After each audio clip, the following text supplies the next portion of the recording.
உத்தரப்பிரதேச மாநிலம் முசாபர் நகரில் 2013ஆம் ஆண்டு இரு பிரிவினரிடையே நடந்த கலவரத்தால் பாதிக்கப்பட்டவர்களுக்கு மாநில அரசு நிவாரணம் வழங்கியது. ஆனால் அந்த நிவாரணம் போதாது என பாதிக்கப்பட்டவர்கள் கூறி வருகின்றனர். இது குறித்து கள நிலவரங்களை தருகிறார் எமது செய்தியாளர் ஸ்டீஃபன். உத்தரப்பிரதேச மாநிலம் முசாஃபர் நகரில் இருக்கக்கூடிய பல்டா என்ற கிராமத்தில் தான் நாம் தற்போது நின்று கொண்டிருக்கிறோம். இந்த கிராமமானது 2013ஆம் ஆண்டு நடைபெற்ற மத கலவரத்தில் மிகப்பெரிய அளவில் பாதிக்கப்பட்ட ஒரு கிராமமாக பார்க்கப்படுகிறது. 2013ஆம் ஆண்டு நடைபெற்ற அந்த மத கலவரத்தில் ஒட்டுமொத்தமாக 62 பேர் உயிரிழந்திருக்கிறார்கள்.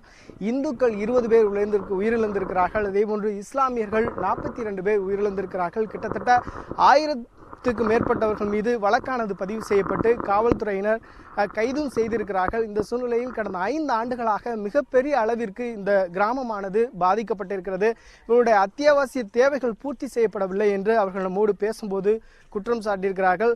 தற்போதைய முதல்வராக இருக்கக்கூடிய அகிலேஷ் யாதவ் அவர்கள் இந்த கிராம மக்களுக்கு, குறிப்பாக இந்த முசாஃபர் நகர் கலவரத்தில் பாதிக்கப்பட்டவர்களுக்கு 5 லட்சம் ரூபாய் நிதியுதவியை வழங்கியிருக்கிறார். இந்த 5 லட்சம் ரூபாய் தங்களுக்கு போதுமானதாக இல்லை. குறிப்பாக தாங்கள் வீடுகளை இழந்து விட்டோம், தங்கள் உறவுகளை இழந்து விட்டோம். ஆகவே இந்த 5 லட்சமானது தங்களுக்கு போதுமானதாக இல்லை என்று கிராம மக்கள் குற்றம் சாட்டுகின்றனர்.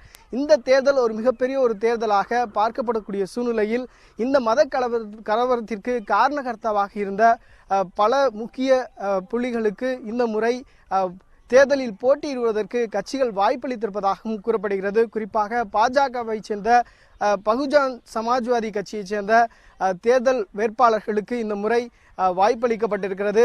ஆகவே இந்த பகுதி மக்களை பொறுத்தவரையில் மத கலவரத்தை மையமாக வைத்து எந்த ஒரு அரசியலையும் செய்ய வேண்டாம் என்பது இவர்களுடைய மிகப்பெரிய ஒரு கோரிக்கையாக தற்போது இருந்து வருகிறது. நியூஸ் 18 தமிழ்நாடு செய்திகளுக்காக உத்தரப்பிரதேச மாநிலத்திலிருந்து ஒளிப்பதிவாளர் தர்னீஷுடன் ஸ்டீஃபன்.